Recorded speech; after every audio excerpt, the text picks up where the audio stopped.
Professor, o senhor diz que a população brasileira coloca a corrupção como uma das prioridades, combatê-la, mas o senhor não acredita que seja de fato essa a prioridade no Brasil?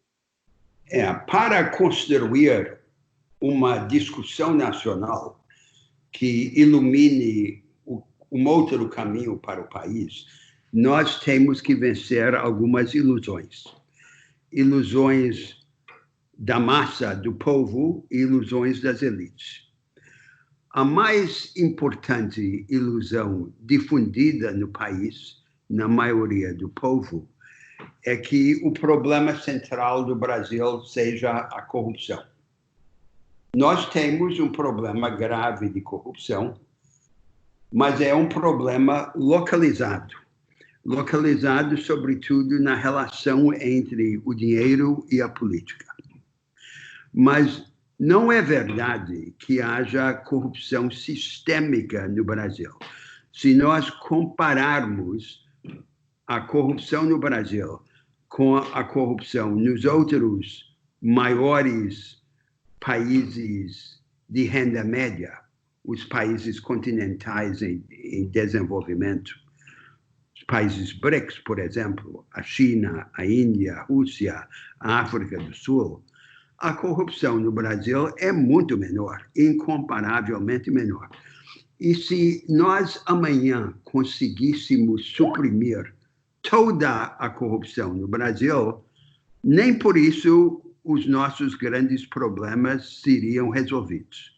Então, é um atalho, é uma ilusão, é uma miragem que é atraente pela sua simplicidade.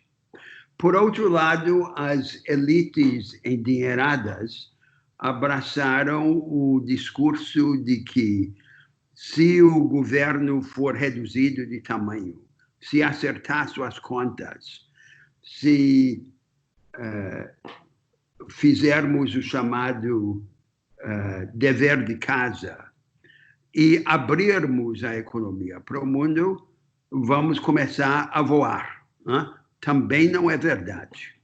O realismo fiscal é necessário não pela razão alegada de conquistar a confiança financeira para trazer o investimento. Isso nunca funcionou em qualquer país para assegurar desenvolvimento.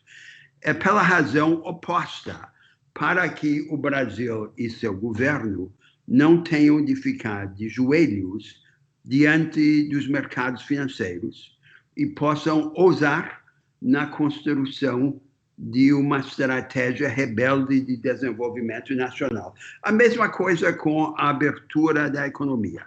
A abertura da economia é necessária. Nós vemos, por exemplo, que as nossas indústrias que importam pouco, também exportam pouco, estão quebradas, como a indústria de construção naval. E as indústrias que funcionam são aquelas que importam e exportam muito. A abertura, sim, mas a abertura por si só não garante nada. Ela não substitui uma estratégia de desenvolvimento e nós agora temos que construir essa estratégia no momento em que há grande perplexidade no mundo a respeito do caminho do crescimento econômico. Havia um atalho, o atalho era a industrialização convencional. Esse atalho não funciona mais. Um país depois do outro está se desindustrializando, inclusive o Brasil. Qual seria a alternativa? A alternativa seria uma forma inclusiva, abrangente, da nova vanguarda produtiva que nós chamamos a economia do conhecimento, densa em ciência e tecnologia e dedicada à inovação permanente. O problema é que essa alternativa não existe, nem nos países mais ricos, com as populações mais educadas. Onde a economia do conhecimento floresce, ela prospera como um conjunto de franjas excludentes. na manufatura avançada, nos serviços intelectualmente densos e na agricultura científica ou de precisão. Excluem essas franjas a grande maioria das empresas e dos trabalhadores, o que vira causa da estagnação econômica de um lado e do agravamento da desigualdade econômica do outro. Nós temos que resolver esse problema. A liberalização por si só não assegura desenvolvimento. Professor, o senhor escreve no artigo da Folha de São Paulo, uma estratégia rebelde de desenvolvimento, o senhor dá um exemplo. 30 anos sem glória, né? 1990 a 2020.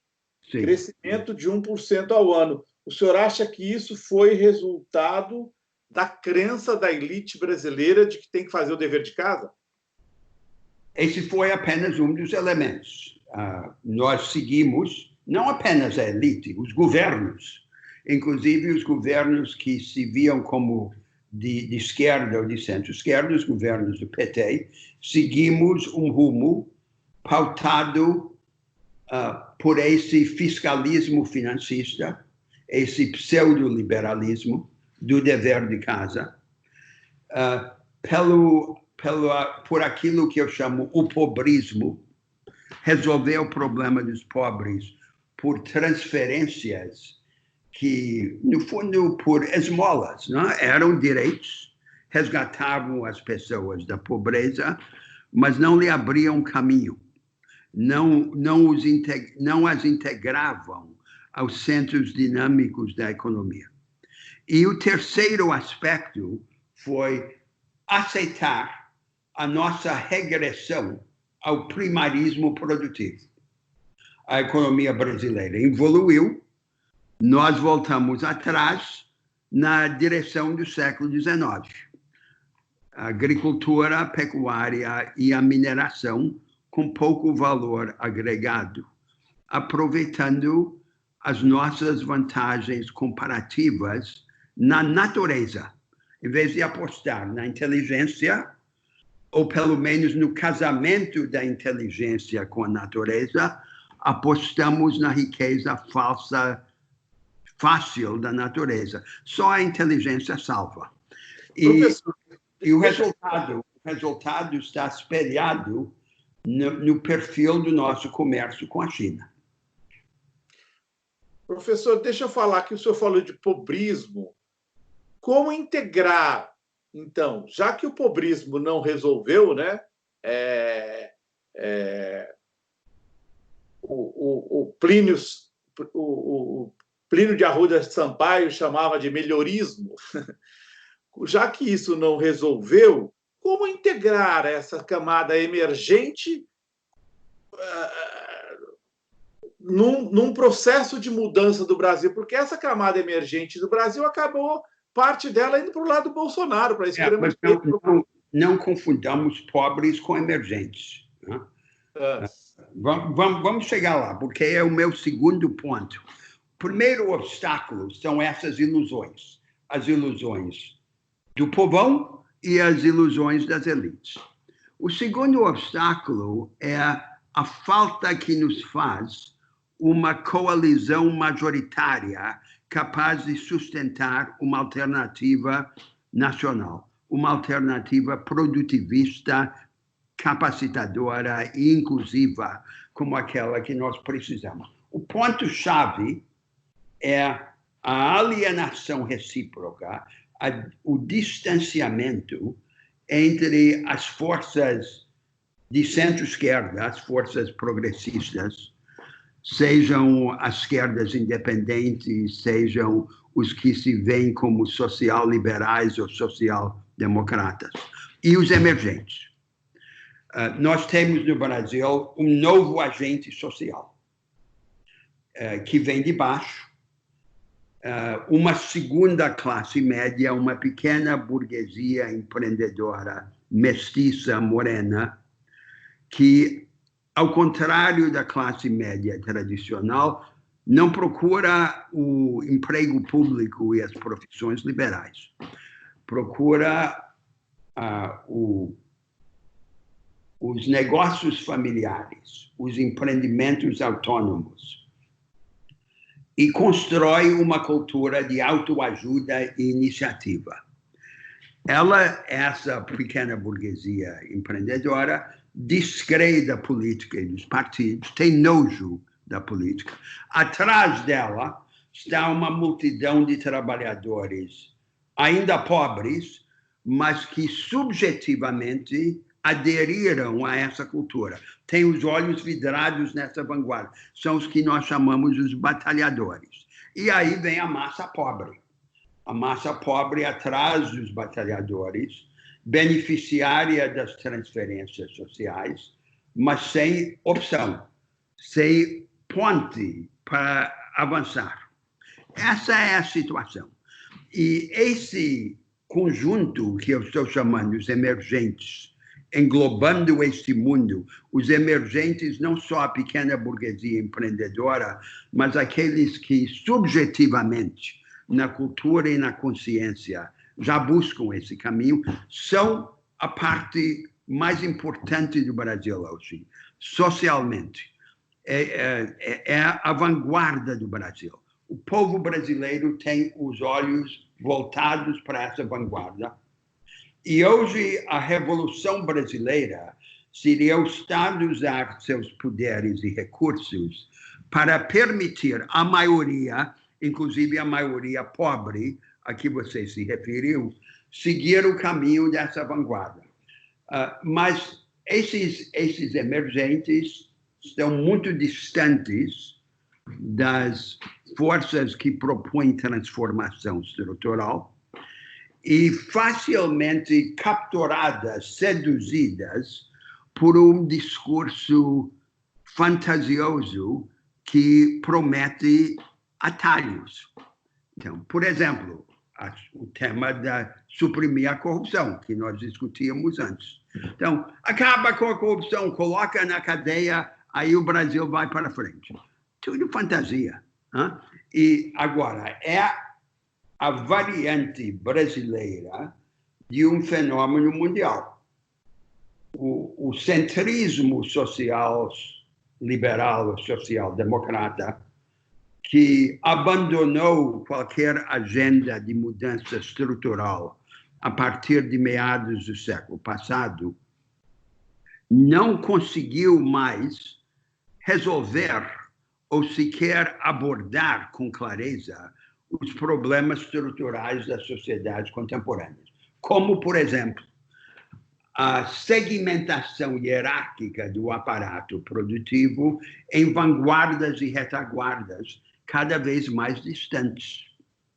E a maioria dos trabalhadores, inclusive gente chamada classe média, se sentiu despossuída e abandonada pelas lideranças políticas. E nesse vazio avançou o populismo autoritário, aqueles que eu chamei naquele texto os pequenos Césares. Essa é a situação que nós temos, e nós estamos experimentando no Brasil uma variante extrema, curiosa e às vezes caricatural desse fenômeno que se espalha no mundo. Precisamos construir uma coalizão majoritária que aproxime as forças que querem mudança desses emergentes. Precisamos, portanto, de um projeto que não se apresente ao país apenas como um projeto igualitário, ou de esquerda, ou de centro-esquerda, mas que se apresente como um projeto para pôr os brasileiros de pé. Um projeto de empoderamento. Em vez de abordar os brasileiros como beneficiários a cooptar, abordá-los como agentes a empoderar. E não é por uma transação tática, é porque é disso mesmo que o país precisa. Nós só vamos resolver no Brasil o problema da desigualdade no meio de uma grande onda nacional para superar a mediocridade. Nós estamos afundando no primitivismo econômico, cultural, político, uma mediocridade que destrói, que esteriliza o nosso atributo nacional mais importante, que é a vitalidade. O Brasil é cheio de vida, é um caldeirão de energia humana, e nós condenamos a maioria dos nossos concidadãos a vidas pequenas, porque lhes negamos os instrumentos necessários para transformar essa vitalidade em ação fecunda. Então, o senhor diz que educação é o ponto-chave, professor? Não, é um dos pontos-chave. Então, é preciso não fazer uma enciclopédia de todas as coisas que nós gostaríamos de ter e focar os pontos centrais. E eu proponho aqui na nossa conversa focar 3 pontos centrais. Um é a capacitação do povo pela educação. O segundo é a qualificação do aparato produtivo para nos tirar desse primitivismo. E o terceiro é a tradução do projeto nacional na realidade das nossas grandes regiões, por meio de um novo modelo de política regional e do federalismo cooperativo. Esses são os 3 pontos essenciais. E, no meu entendimento, esses pontos são pontos capazes de serem abraçados pelos emergentes, porque são os pontos necessários para empoderar. Agora, tem que ser explicado. Nós estamos falando numa linguagem relativamente elaborada. Tudo isso que eu estou dizendo tem que ser traduzido numa linguagem singela, em narrativas, em metáforas, que todo brasileiro possa entender. Nós precisamos respeitar a intuição do nosso povo. O povo brasileiro ainda está naquela situação que meu amigo e aliado Leonel Brizola descrevia como costeando o alambrado. Quer dizer, está lá procurando um furo na cerca para poder sair. E no meio dessa bruma de palavras açucaradas e mentirosas, tem que poder intuir quem está mentindo menos. E esse é o oceano em que nós temos que navegar. Essa é a realidade. Agora, não podemos construir essa linguagem esclarecedora e sedutora sem saber nós mesmos qual é o caminho. Um equívoco muito comum que cometem os esquerdistas em todo o mundo é, frequentemente, eles fingem estar escondendo, por razões táticas, um plano que eles não têm. E nós temos que ter plano, nós temos que ter alternativa. Então, vamos lá. Educação primeiro. São 3 pontos essenciais em matéria de educação. O primeiro tem a ver, novamente, com a federação. A educação depende de colaboração do governo federal, dos estados e dos municípios. No nosso país, grande, desigual e federativo, nós temos que reconciliar a gestão local das escolas pelos estados e os municípios com padrões nacionais de qualidade de investimento. A qualidade do ensino que um jovem recebe não pode depender do acaso do lugar onde ele nasce. Então, para isso, precisa 3 coisas. Nós já temos bastante, que é um sistema nacional de avaliação. Saber o que funciona. E precisamos avançar mais. O segundo, estamos começando a ter. O Fundeb é um ponto de partida. Redistribuir recursos de lugares mais ricos para lugares mais pobres dentro da federação. O terceiro, ainda nem começamos, que é organizar um procedimento colaborativo entre os 3 níveis da federação para vir em socorro de redes escolares locais que repetidamente caiam abaixo do patamar mínimo aceitável. Se necessário, assumir a gestão daquela rede, delegá-la a gestores independentes, consertá-la e devolvê-la consertada. Agora, segundo ponto em educação, o professor. Sem o professor não vai funcionar nada. Agora, uma bagunça em que nós temos que organizar uma carreira nacional de professor, em que o governo federal constrói o arcabouço, mas a sede dessa carreira são estados federados. Os municípios requisitam professores dessa carreira e há uma organização de progresso, de avanço, de requalificação permanente que atraia os talentos, uma carreira prestigiada. E nós temos que reorganizar radicalmente o ensino dos professores e construir os materiais, os paradigmas para uma transformação radical na maneira de aprender e de ensinar.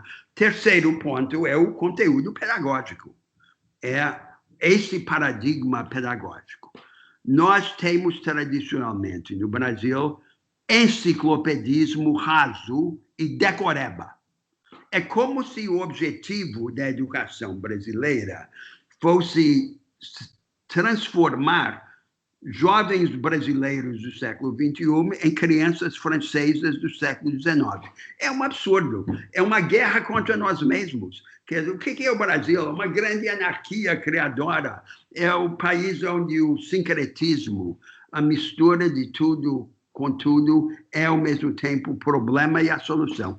E nós, então, vamos enfiar o jovem brasileiro numa camisa de força arcaica, fossilizada, para suprimir essa vitalidade em vez de burilá-la. Então, uma educação analítica e capacitadora que prefira aprofundamento seletivo à superficialidade enciclopédica, que institua na sala de aula o trabalho de equipe entre alunos, entre professores, entre escolas, em vez daquilo que temos, que é a justaposição do autoritarismo e do individualismo na sala de aula, e que ensina cada matéria de pontos de vista contrastantes. Isso nós temos que ter no ensino geral e no ensino técnico. O ensino técnico não pode ser aquele antigo modelo alemão de ensinar para as profissões rígidas, técnicas ligadas a máquinas rígidas específicas do passado. É um contínuo entre um ensino geral analítico e um ensino técnico capacitador, apropriado para a época de máquinas numericamente controladas. Tudo isso, educação, é uma revolução, é um projeto libertador, capaz de entusiasmar o país, capaz de embaralhar as cartas políticas, porque não é um projeto para a esquerda ou para a direita, é um projeto capaz de entusiasmar o país todo. E é um projeto que não pode ser construído e implementado por uma curriola de déspotas esclarecidos em Brasília. Precisa de uma vanguarda pedagógica de centenas de milhares de professores. Eu posso testemunhar que nós já temos no Brasil a matéria-prima dessa vanguarda. Nós temos experimentos assombrosos, muitas vezes em partes remotas do país, como Acre, por exemplo. E são o ponto de partida disso. Então, isso é educação. Agora, o segundo grande eixo é a qualificação do aparato produtivo. Eu dizia, nós regredimos para o primarismo. Agora há um novo dilema a respeito do desenvolvimento no mundo. Nós precisamos organizar um procedimento para trazer as nossas empresas e também os autônomos ou semi-autônomos relativamente desvinculados de empresas para mais próximo da fronteira produtiva e tecnológica. O Brasil tem condições excepcionais para isso, porque há pouquíssimos estados no mundo que têm os instrumentos que nós temos nos bancos públicos, na Embrapa, na Embrap, no Senai, no Sebrae, na FINEP. Poucos países, um deles seria a Alemanha, tem algo semelhante. O que nós não temos é o projeto. Então, nós temos que coordenar esses instrumentos que já possuímos e pô-los a serviço de um projeto de qualificação produtiva. De baixo para cima e de cima para baixo. De baixo para cima é organizar um equivalente no século XXI ao que foi em séculos passados o extensionismo agrícola. Chegava para o produtor rural e oferecia a ciência agrícola, a técnica, como fez a Embrapa, abrindo nosso cerrado. Agora nós temos que fazer o equivalente no sistema produtivo como um todo, usando esses instrumentos, abordando as pequenas e médias empresas mais suscetíveis de capacitação, começando por aí, em círculos concêntricos crescentes, para trazê-las para essa vanguarda. E não só isso, mas também aqueles autônomos ou semi-autônomos. Eu dei o exemplo de uma enfermeira, por exemplo, ou um técnico reparador de máquinas, e transformá-los em artesãos tecnologicamente equipados. E de cima para baixo, procurando as grandes empresas nos setores mais propícios a esse vanguardismo produtivo e tecnológico, como o próprio complexo agropecuário, que pode subir a escada da industrialização, o complexo energético, onde temos imensas vantagens, e dois setores ainda marginalizados no Brasil, mas de imenso potencial, o complexo industrial da saúde e o complexo industrial da defesa, que naturalmente se prestam ao vanguardismo tecnológico. Então, qual é o horizonte? O horizonte, aquilo que queremos, é uma economia do conhecimento inclusiva. Nós sabemos que isso é muito difícil e muito distante, mas é uma tarefa que pode ser decomposta em passos, em partes. Esse é o segundo elemento. Capacitação do povo, qualificação do aparato produtivo, aí vem o terceiro elemento. Chegar ao Brasil profundo, o Brasil real. Nós somos muitos Brasis e nós precisamos ter, então, um novo modelo de política regional que seja para todas as regiões do país, macro e micro-regiões, que tenha por objetivo ajudar as vanguardas emergentes nessas regiões a construir novas vantagens comparativas. Quer dizer, não é uma política de compensações para o atraso relativo, que é a antiga concepção de política regional. Nunca deu certo, como a política italiana para o Mezzogiorno, para o Sul. E terceiro, que seja uma política construída pelas próprias regiões, em parceria com o governo federal. Veja o caso do Nordeste, que é historicamente o principal destinatário da política regional no Brasil. O Nordeste, até hoje, não tem uma única instituição dela. Todas as instituições que formulam a política nordestina são federais. A Sudene, o Codevasp, o Denox, o Banco do Nordeste. Quer dizer, o Nordeste vive sob tutela federal e intervenção federal permanente. Temos que mudar esse modelo inteiramente. O Nordeste fervilha de dinamismo empreendedor e cultural, sobretudo no sertão, mas no primitivismo. Não tem os instrumentos. Vamos prover os instrumentos. E esta política regional tem por contraparte a cooperação federativa. Vertical entre as três instâncias na federação, como eu identifiquei na educação, e horizontal entre os estados e os municípios. Lá atrás, eu propus aos governadores, na Amazônia, no Nordeste e no Centro-Oeste, organizar consórcios federativos. Organizaram. Isso pegou no Brasil. E é um dos acontecimentos mais alvissareiros na realidade brasileira. O país não conhece, isso não transparece para o país, mas está acontecendo lá embaixo. As regiões não estão esperando ser salvas por Brasília, estão começando a se levantar. O conteúdo é ainda pobre. Eu vou lhe dar um exemplo de um problema muito revelador, que não tem nada de requintado, que se possa desmerecer como elitismo da economia do conhecimento. Sabe qual é a atividade econômica predominante no Brasil em extensão territorial? De longe, é a pecuária extensiva, que é a atividade mais primitiva que se possa imaginar. Por conta da pecuária extensiva, que degrada progressivamente a terra, grande parte do território nacional brasileiro hoje é pastagem degradada. Inclusive nas áreas mais nobres, ao lado das rodovias, perto das capitais. A ciência e a técnica da recuperação das pastagens está dominada. O custo é relativamente baixo.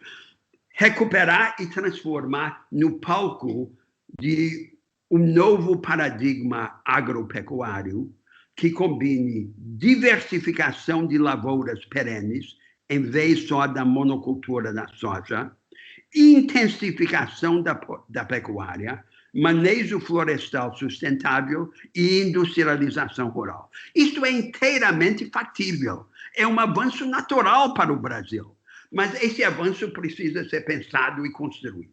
E aí eu estou lhe dando um exemplo daquilo que funciona. Agora, eu pergunto, Luiz, isso tudo, essas mudanças no ensino, a qualificação produtiva, essa política regional, isso tem alguma coisa de mirabolante? Isto é a utopia revolucionária? É um mero bom senso.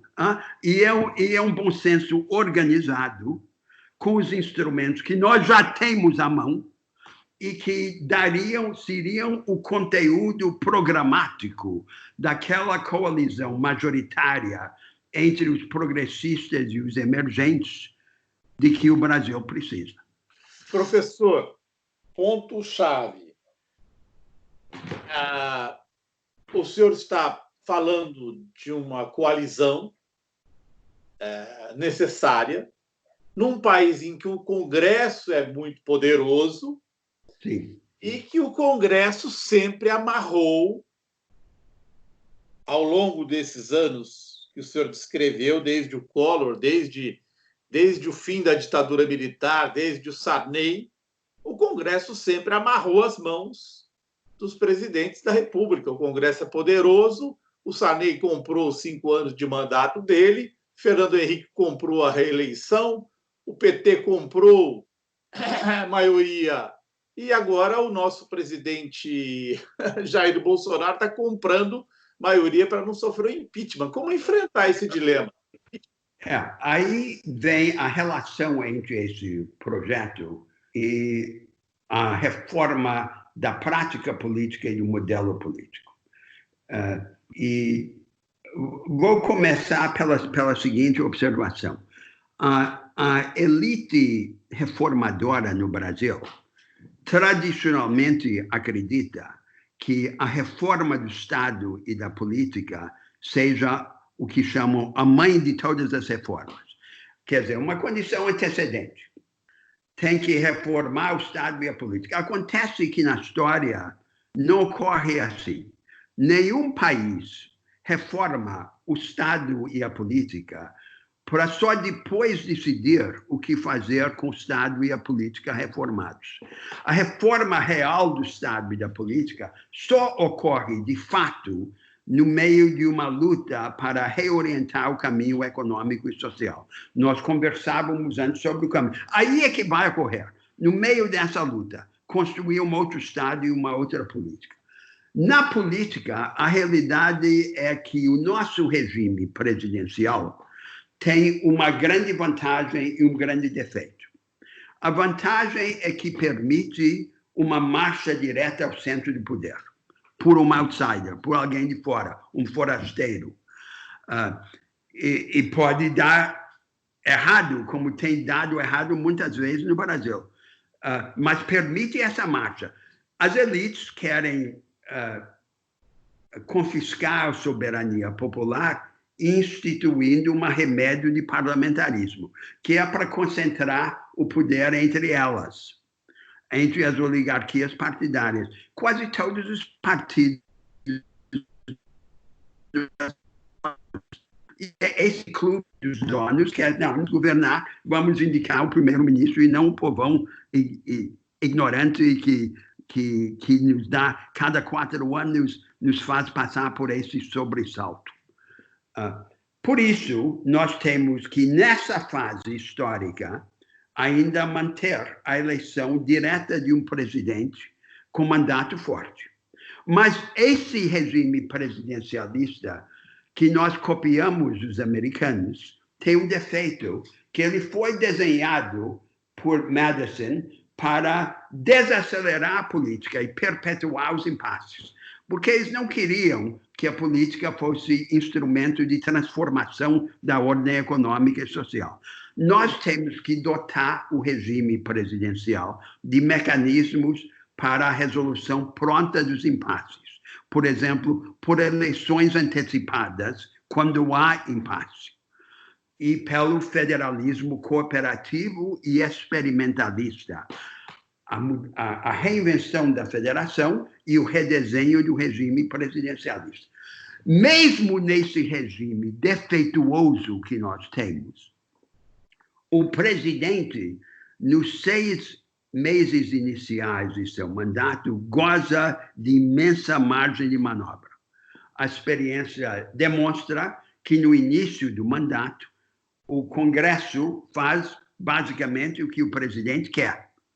Aquelas loucuras do Collor, do confisco e tudo aprovado, contra o desejo do Congresso. Mas é um capital político que rapidamente se esgota se não se consumar num legado institucional duradouro.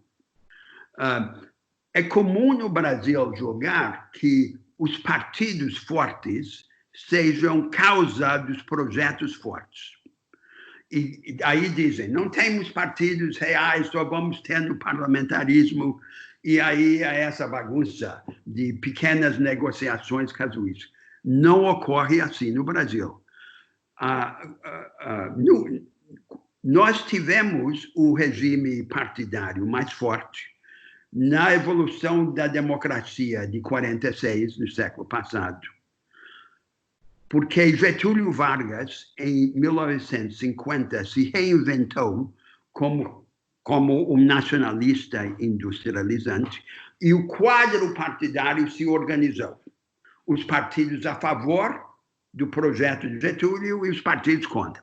Quer dizer, os partidos fortes foram a consequência e não a causa do projeto forte.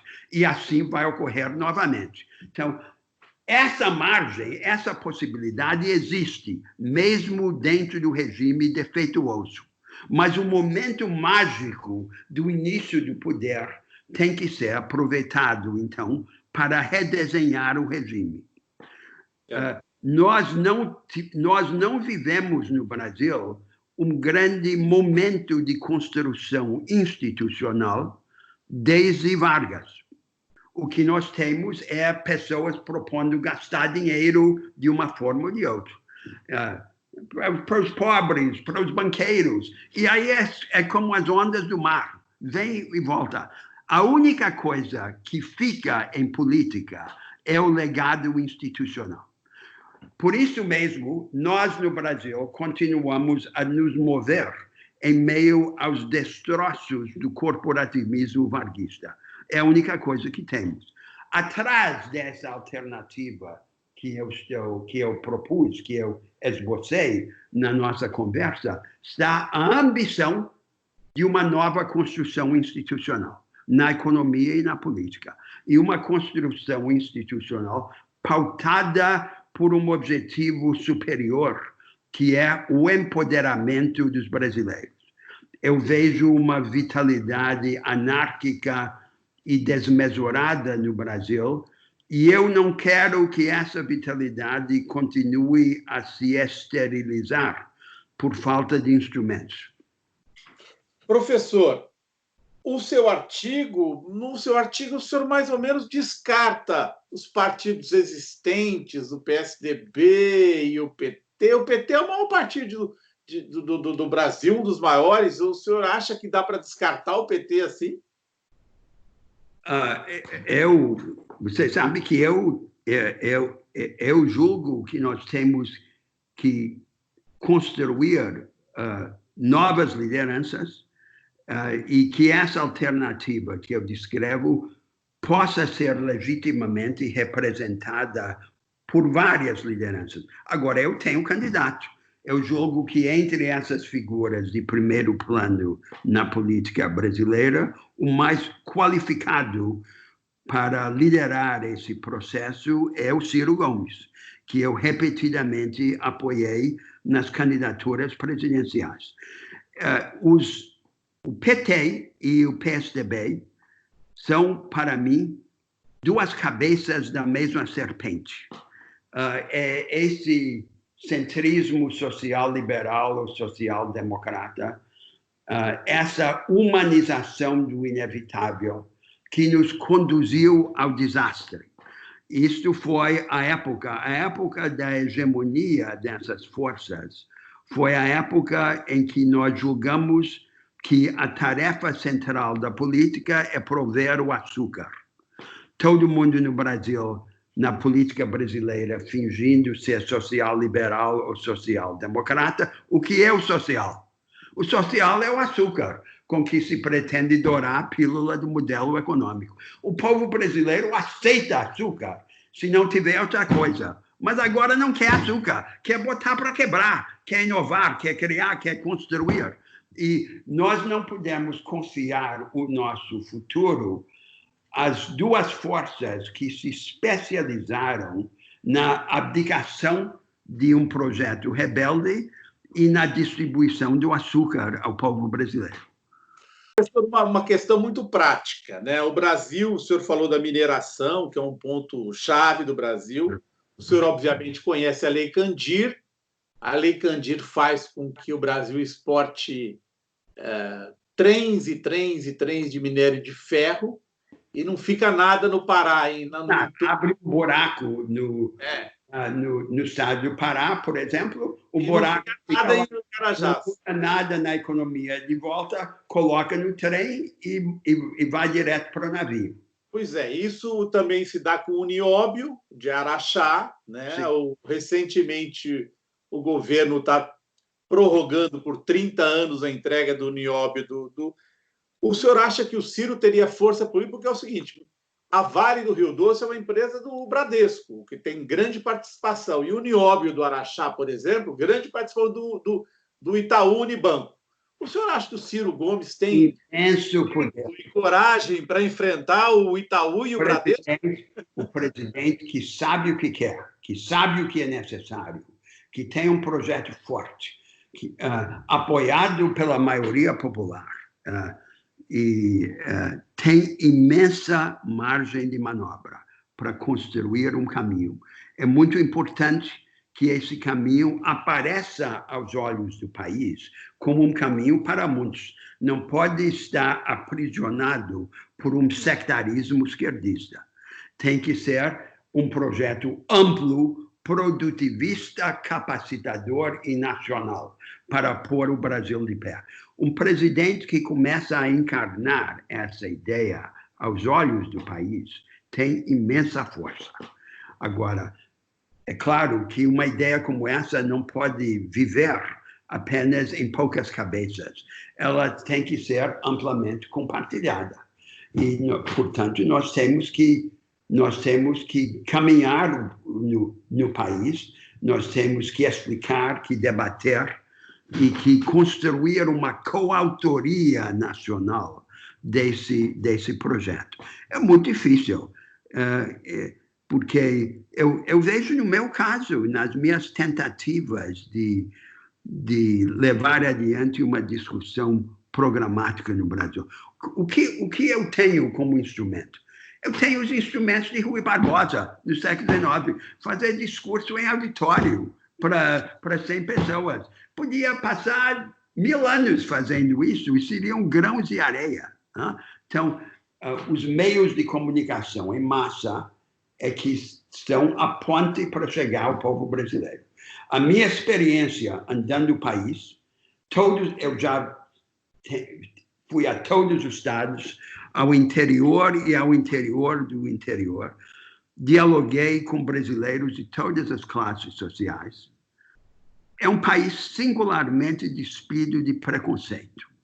Classe média ilustrada tem lá os seus preconceitos. O nosso povo não tem. Eu andava por todo lugar, muitas vezes achavam a minha figura e o meu jeito curioso, cerimonial, me perguntavam se eu era um pastor evangélico usando roupa terno preto na Amazônia, mas não importava, porque depois dessa curiosidade inicial, abriam as cabeças e os corações, estão abertos a uma mensagem. O Brasil está aberto. O Brasil está disponível, o Brasil está procurando, mas nós precisamos sair dos nossos cômodos e procurar o país. E encontrar uma maneira de ganhar escala para o debate das alternativas. Duas perguntas finais. O senhor tocou nos meios de comunicação. Os meios de comunicação no Brasil fazem parte da oligarquia. E esse debate que o senhor está tendo comigo, ele não penetra nos meios de comunicação. Como enfrentar isso?